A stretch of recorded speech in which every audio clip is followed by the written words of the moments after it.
What's up, guys? It is your IVF bestie, and today I'm going to talk about stress and why IVF is so stressful. There's some surface level things that people just automatically think are stressful about IVF, but when you dive deeper, it's really a sad journey that is so stressful, and people really don't get it unless they're in it or they are in a trying to conceive journey. So yes, the finances are stressful, and the fact that you haven't been able to have a child yet is very stressful. You might have gotten a diagnosis. All those things are so base level, and if you are going through fertility issues, you know what I'm talking about. And it is the hard questions that we are constantly asking ourselves.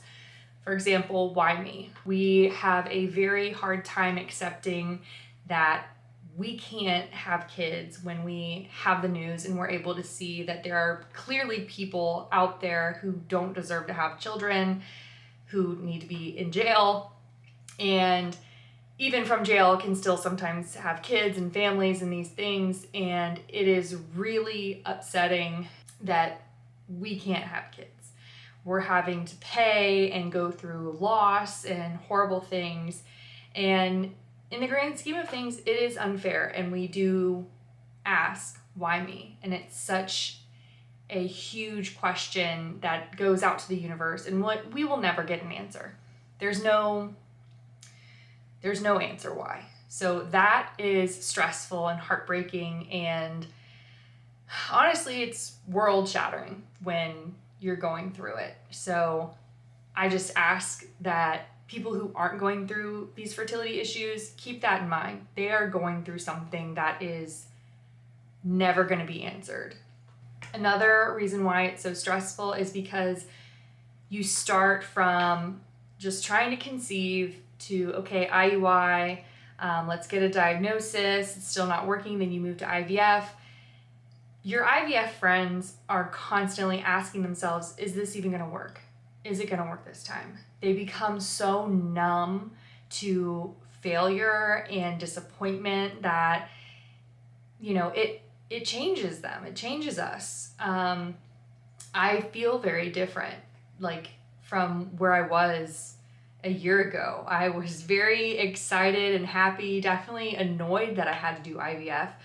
And, people online maybe say, oh, IVF and fertility is going to be your whole personality. And it's like, yeah, because this is my world that I live in. Like, this is the reality. And I'm so happy that that's not your reality, because if it was, I'm sure you would be annoying just like me, because you want something so badly and it affects your entire life.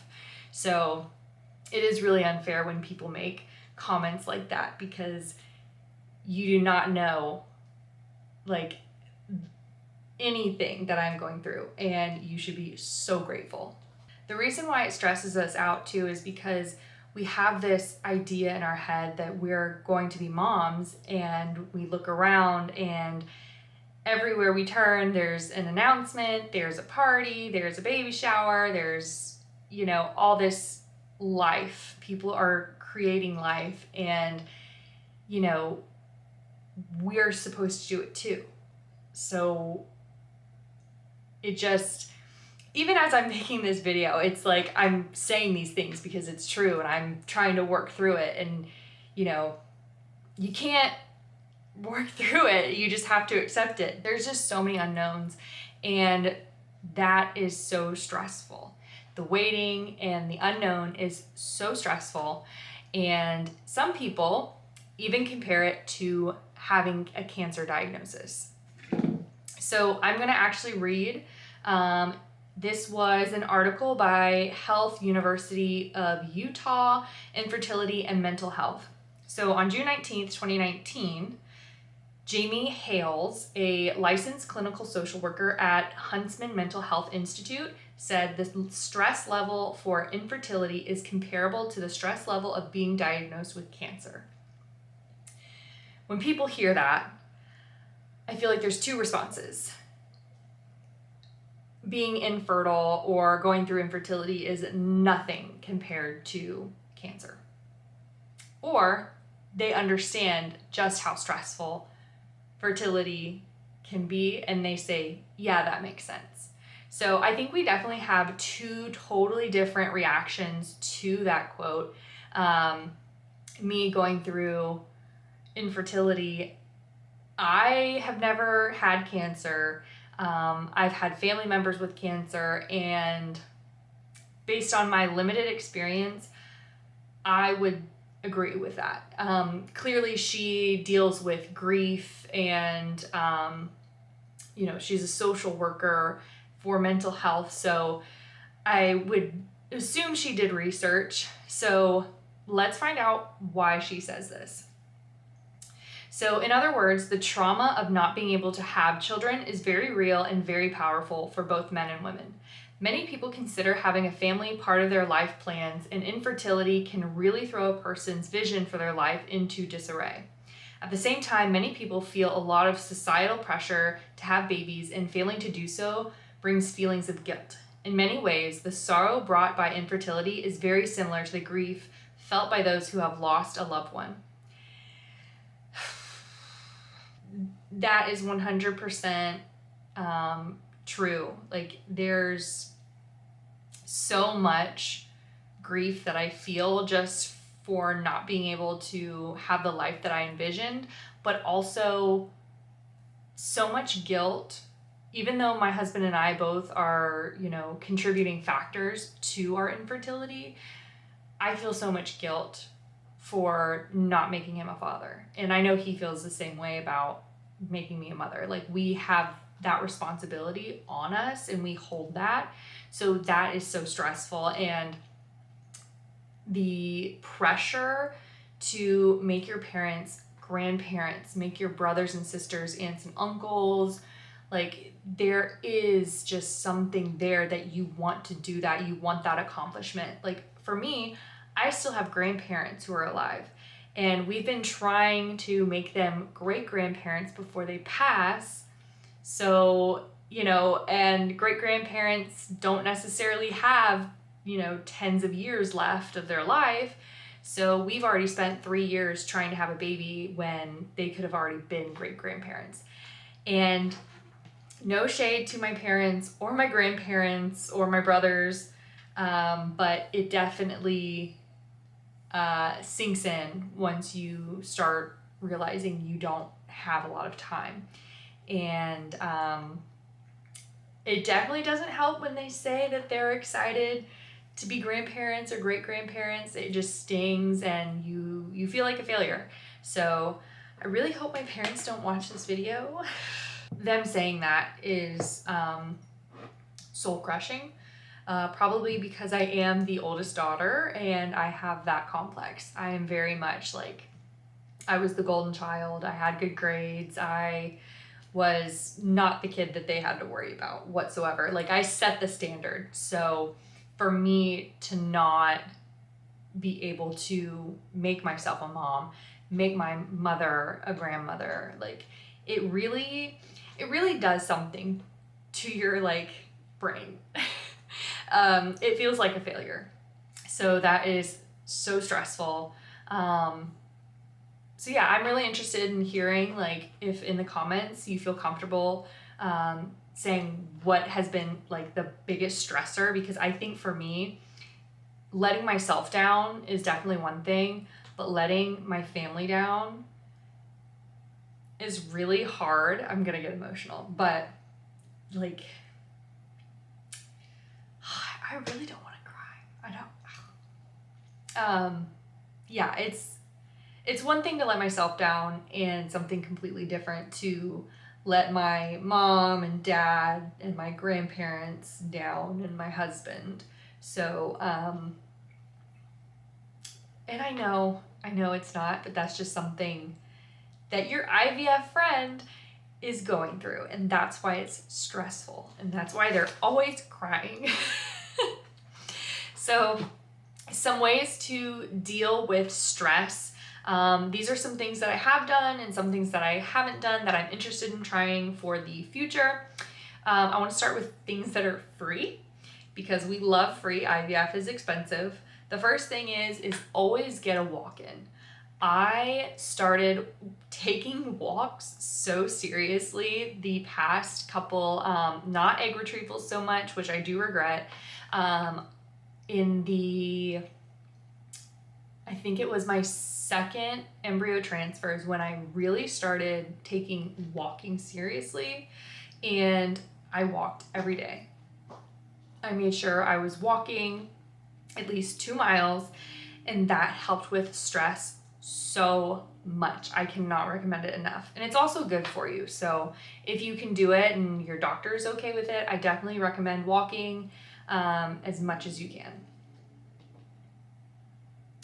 Another thing that I would recommend is on any weekend or time off that you have, even if you're a stay-at-home dog mom, stay-at-home wife, I so recommend dedicating one day before your week to do a complete reset. You will thank yourself because during the week you're going to be so stressed and tired and on the medication, and you're going to be thinking about all these other things on how it could go wrong. You're going to want to test. You're going to want to do everything and anything else but clean and cook. That is not what you're going to want to do. So on Sunday, I liked to do a full reset. I made sure I cleaned my sheets, so I went to bed so happy that my sheets were clean. And I did all the little stupid stuff that I normally hate, like cleaning the toilet, cleaning like the dust. I hate cleaning. I don't even want to get started. So, and also prepping your meals. So if you're like me, I do not like to cook my food 5 days in advance. People who do that, good for you. I do not want to do that. I do not want to cook all day. If I'm cooking and cleaning on Sunday, you better believe I'm just prepping stuff so that when I know, okay, Thursday, I can just grab it and cook it that day. I did a lot of the packs from Trader Joe's so that it was just pasta and bread some days and then throwing in some meat. Just keep it simple. I definitely do not recommend staying on your feet all Sunday because that will be so tiring, especially with the medication that you're on. So I would also, before you start IVF, so before the egg retrieval or the transfer, I totally recommend setting everything to auto pay. If you don't have that already set up, do it, because trying to remember anything during IVF, good luck. We made sure that everything was set to auto pay, and we also made sure to subscribe to, Chewy. So I was not great about making sure I had food already for the dogs. So we just got Chewy, and now it comes all the time, and our dogs are so happy. So that's one thing that I definitely recommend. Have everything just automatically set up so you do not have to think about anything else but IVF, because you're not going to think about anything but IVF anyway. So you might as well not miss a payment or forget to buy your dog's food. Another thing that I recommend that I want to try and have not done is yoga. I didn't talk to the IVF doctor about yoga, but in terms of relaxing and things like that, I think it would be very beneficial. I don't think that during the egg retrieval it's a great idea, but I think yoga before the embryo transfer would be perfect. Just waking up your body and trying to be less stressed. Yoga definitely helps with that. 2 things that I recommend that are a little pricey. Acupuncture. Acupuncture made me stop and be still. And I don't know about you, but that is something I really struggle with. I am never still, and I'm constantly thinking. When I am doing acupuncture, I force myself to just be present, and I just lay there and accept whatever emotions come. And anytime I feel myself start to stress, because sometimes I need to do it on my lunch break, I'm like, I have to hurry, I wonder how much time, and then I have to catch myself and de-stress, let it go. So I definitely recommend acupuncture. I did try to do massages with the acupuncture, and for whatever reason, I don't think I'm not a massage girl or a facial girl. So if that's your thing, definitely incorporate those. But I did not care for a facial or the massage that I got. So the other thing, I recommend getting your nails done or your pedicure, just something to where you feel fresh. Because when you are fat and bloated from the medication, you're gonna feel so bad about yourself. I don't care how healthy you are gonna feel so disgusting because you can't work out, you can't, you can't not eat. You have to nourish your body. You have to get in all that stuff. So you can't be on a caloric deficit, at least not if you want to be successful, in my opinion. Again, not a medical professional, so whatever that means to you, I definitely would not be restricting anything. I would try to get all the nutrients and then some, not overeating, just eating the right stuff in a good amount. So when you're in that state, you're going to be so unhappy because, again, like I said, you're going to be overweight, you're going to not be happy, you're going to be sluggish, you're going to be pumped full of medication and emotional and all these things, and your skin is going to, oh God, my acne went crazy. So because of those things, I recommend doing something you can look at and be happy that's on your person. So for me, it was my nails, and I was so happy, and I finally had felt so good. And with my little pedicure, I did it for the embryo transfer. I did my nails for the color of the gender, just a little something. I never showed anybody because I was like, I'm wearing socks, but it felt good when it was personal to me. So those are just a few things that I recommend to help with stress and just make you feel good. So that is all I have for you guys. If you have anything that you did to help de-stress, please let me know in the comments. Also, anything you want to add to the stressors in your life and how you tackled those, please let me know, because this is such a lonely journey and just having a community is so helpful. So let me know what you think, and I'll see you in the next video. Bye.